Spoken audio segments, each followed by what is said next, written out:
So I started to change my teaching of yoga to movements and movement patterns. I became interested in all that. And then you start to realize that they're set up by the nervous system. Actually everything starts in the nervous system. All movement starts in the nervous system. How does the nervous system construct movement patterns became interesting, and what interferes with good movement patterns. So, you could argue, if we're evolved to move in a particular way, the nervous system is evolved to enable us to move in a particular way, then why don't we all move perfectly? What's the problem? Because clearly people don't. Then that becomes a question. And so you start to look at, well, how do we interfere with movement? And you come up with, well, I'm kind of interested in any thoughts you have in this, because it's an ongoing project to try and understand why don't people move as well as they could? And, a corollary to that is, why aren't people as happy as they want to be? I often think these are interesting questions. No one started their life thinking, well, I want to be when I'm old is stiff and miserable. And how many people end up like that, it's quite interesting. So something's gone wrong somewhere along that journey. So I think, well, how did that happen? I never meant to be here, and here I am, stiff and miserable. So these become interesting questions to conjure with. What are the ways we learn to be stiff, and what are the ways we learn to be miserable? Because I don't think that's our natural state. So, of course, then you start looking, you may start looking at traumas and early childhood, and what are the things that you might look at genetics. And these all clearly play into it. You start understanding things about resilience. Why do some people with trauma seem to survive and become strong, and some people have trauma and buckle under? These are, again, interesting questions that I haven't got easy answers to, but I realize they're interesting questions. And you start to see, of course, that this is something to do with how your nervous system responds to what's happening in the world. Things happen in the world and we react to those things. And because my interest in osteopathy is how to get people out of pain, I've been following the pain science world quite closely. Some of you, I'm sure many of you will be fairly up to speed with pain science thinking. That pain, is not a sensation, it's a perception. In other words, we don't have nerves that carry pain signals. We have nerves that carry information that get interpreted in the brain as pain or not. So the brain does the pain, not the tissues. And this is, a fairly strong idea in current pain theory. And so one of the recognitions of that is that pain occurs not just because of something that's happened to your body, but your expectations, your beliefs, your ideas, your worries, your concerns about what might be happening to you. And people will be in more pain if they think something that's happened to them is bad, than someone who kind of shrugs it off and thinks, well, I'm not particularly worried about that. So we look at a much bigger picture now. If someone's got a sore back or a sore knee, I might obviously look at the back or the knee, particularly if they've just fallen off a bike or had a skiing accident. That may be very straightforward, structural pain caused by injury to tissues. But that isn't the mystifying thing. The mystifying thing is why people have got pain when their tissues should have healed. That's the really interesting question. And tissues do heal. I think this is something that I'm really clear about in my mind. Biological organisms aren't like machines, and I think we think about people like machines that slowly wear out. So it's a very common view of aging. I start young and healthy with all these bouncy muscles and tissues and joints that move around easily, and then they gradually wear out like a car. And by the time I'm in my 60s, 70s, or I'm a bit clapped out, and I'm a bit decrepit. But actually, you kind of forget that living organisms are in a constant process of regeneration. That's what a living organism is. That's what differentiates it from a machine. We're constantly repairing, and when you look at older people with their scars and you look inside them and see the bits of arthritis in them, that's just their body constantly repairing. And if you've had a life, you've got a few battle wounds that you can see, but they are the result of healed tissue, not the result of a worn out body. It's a body that's had a life. Just like when you look at an old tree, it's a bit gnarled, the tree isn't dead or worn out. It's showing the character of an old tree, and very beautiful they are.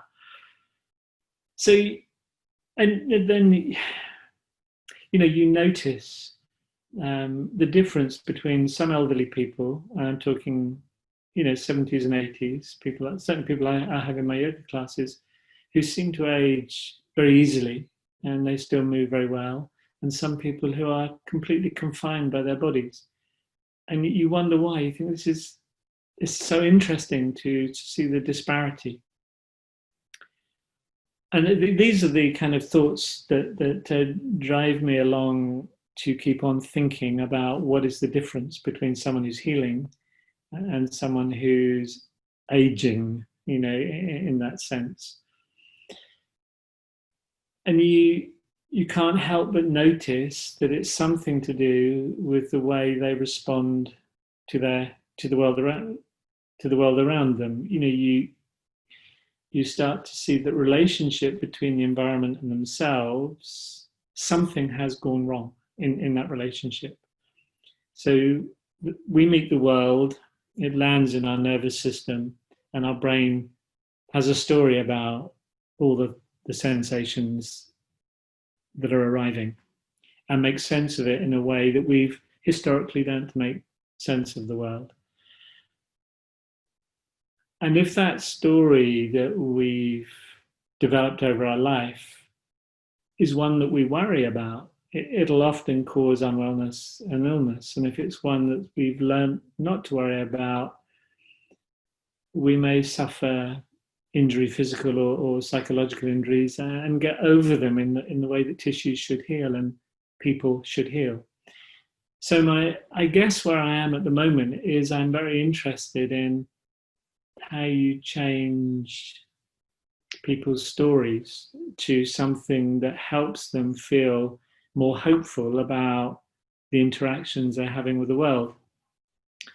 And I don't think that's an easy thing. I think many people have arrived at this conclusion and realized that, part of the problem is the stories people tell themselves. The way I'm going with this in my own practice and my own teaching is to help to lead people to notice how they feel in the moment. So my yoga practice is very much these days, we do stuff, I'll do stuff that I think is sensible for a human body. So perhaps that's the first criteria. If you're going to teach an embodied thing, you don't teach them to do the splits or something that might hurt them. You teach them to do things that are useful. You might teach them how to turn, or how to look up, or how to bend down to do their shoelaces, something like that, or how to get up and down off the floor, things that human beings need to be able to do if they don't want to be confined by their life. So you organize your posture work or your movement work around those ideas. That seems straightforward to me. I think it's the least controversial bit about yoga, although you'd be amazed how many people will find controversy in those simple observations. And so that's the kind of frame you give. You say, well, we're going to do this kind of work, we're going to do that kind of work, we're going to do forward bends, we're going to do back bends, we're going to do turning movements, we're going to get up and down off the floor, we're going to sit on the floor in various ways. But what I'm interested in is not the performance. So this is another kind of aspect that I'm trying to clarify in yoga.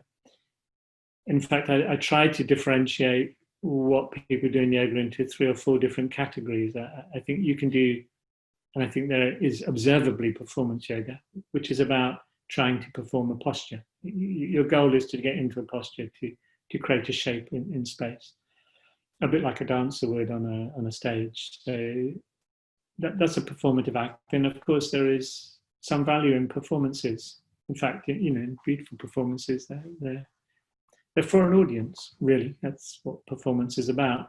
So there's that kind of yoga. There's yoga that's more about exercise, which is, engaging certain muscles, stretching certain tissues, strengthening certain things. Now, so there's that, and I call that exercise. And then what I would call yoga is the paying attention to sensation. What do I actually feel when I'm doing something, and what are those feelings mean? And then I try, and this is where it's tricky, of course. Then I try to help people notice that the meaning, when sensation arrives in the body, there is this. We could talk about sensation, the stimulus that travels from a nerve ending to your brain. That's a sensation, travels up a nerve. Then there's perception. What does your brain make of that? And then there's how you're going to respond to it. So I've got very interested in trying to help people notice how they might have coloured perception, or rather sensation, how they may have misperceived sensation. Quite a good example, I think, in yoga, certainly back in the day, definitely, and still around, is stretching. I think that's an interesting, and sometimes I ask people to do this, to get hold of their finger and to stretch it backwards, and until you feel that feeling of stretch. And it's not much different to the feeling if you kind of stretched your hamstring. If you got hold of your leg and started pulling your leg up, you get a similar feeling of tissue tension. It's the same kind of tissue. But at some point, if someone kept bending your finger back, you'd tell them to stop, because it's going to end in disaster. There's nothing good is going to happen if you just keep on stretching a finger back. Somehow people have come to believe that if you get hold of a leg and keep stretching it, and you get the same kind of feeling, but you keep on going, something good's going to happen. And what I think is different, and what people have sort of changed in their mind, is that they've psychologically put a positive spin on a negative feeling. That feeling of stretch is a warning sign. Actually, what it's saying is that, as you bend your finger back more and more and it gets louder and louder, it's really telling you to stop. And it's not really much different, when I'm doing this, that there comes a point where if I keep on going, something will break. Of course it will. So we've been persuaded over many years, in yoga particularly, and I'm sure it's not alone, to change our values on a sensation. So when you give a sensation of value, a positive or negative sensation, the perception of it can be modified, and you hear people talking about sweet pain. I quite like this. Oh, it's really nice. I'm just getting to this place in my body, and actually it's hurting, but they've managed to persuade themselves this isn't pain anymore. This is something pleasant. Now, I think of course, it happens the other way around too. You can become fearful of a movement. You can be told by an osteopath or a consultant, a surgeon, that your knees are knackered, and every time you bend it, you're wearing them out. So that every time you bend it and you feel a little pain, you get alarmed. And then the signal from your knee gets amplified. You start worrying about it more. And instead of doing what you do if you think this is a good thing and keep on stretching and hurting yourself by overstretching, you stop moving because you become fearful of the pain, because you've every little twinge now has been amplified or coloured by this idea that you're doing yourself harm. So the way we colour sensation and the values we put on it will change the way we relate to our bodies and our movements. So I'm very interested in helping people notice or try to notice what is. This is a fruitless task, actually. I mean, I'm being very what's the word, utopian in my thinking. I'm trying to lead people to notice what they're feeling and understand what is their own colouring, their own shading. So, I often talk about feeling. I'm trying to get people to notice the sensations in their body as unambiguous feelings of things like quality of movement, feelings of weight through their hands, the feeling of a muscle contracting and then a feeling of a muscle releasing, the experience of those sensations that our proprioceptive system is informing us of, that is just about information. So ideally, proprioception is simply pure information. And I imagine my cat and my dog receive that kind of information in that very honest, uncolored way. But of course, proprioception, which is information, blurs very easily with nociception, warning signals. So again, if I use stretch as an example, I stretch my leg. The first feeling is proprioceptive. I can feel the feelings of stretch in the back of my leg, and that's fine. And that's what you'd expect if you're, pulling on your hamstrings a bit. But if I keep on going, at some point there's a switch between proprioceptive feeling and something else kicks in. I start getting nociception signals, which is actually, I think you're going to damage yourself. This is now pain. And nociception and proprioception are interesting things to play around with. When I'm trying to get people to notice when they cross the line between information and warning. So we go through all these movements in yoga, and my interest is to get people to sense or become clearer about where they draw the line between information, proprioception, and warning. Now, if you've coloured your nervous system by worry because you think you're wearing out, you draw the line very early, and even an easy, simple proprioceptive signal will kick off nociception, and you'll think you're hurting. If you've done the other thing, if you thought, this is really good for me, and you're stretching like mad, it'll be way too late, and you may hurt yourself even. I remember very vividly a colleague of mine.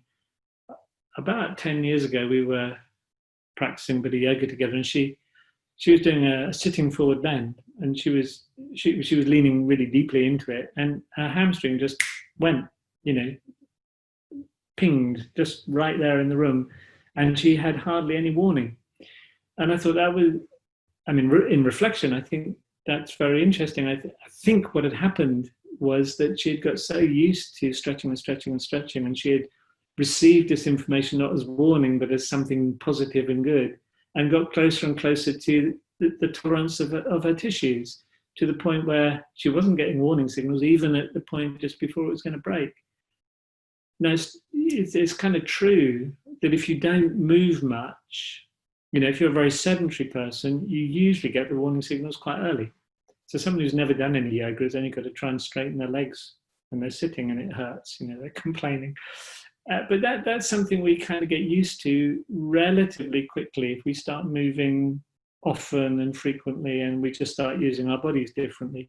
Our body adapts, our nervous system adapts to a regular kind of movement. So I'm not so worried about that.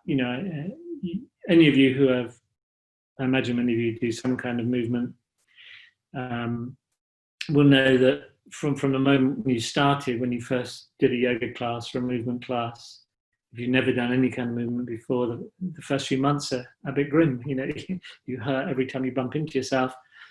But actually, after a year or so, movement is fairly easy. Your body, your nervous system has adapted to, if it's been sensible, your practice, to the normal things that human bodies should do. And there, you only get into trouble again if you start trying to do things like the splits, or get your leg behind your head, or do things that bodies aren't so well adapted for.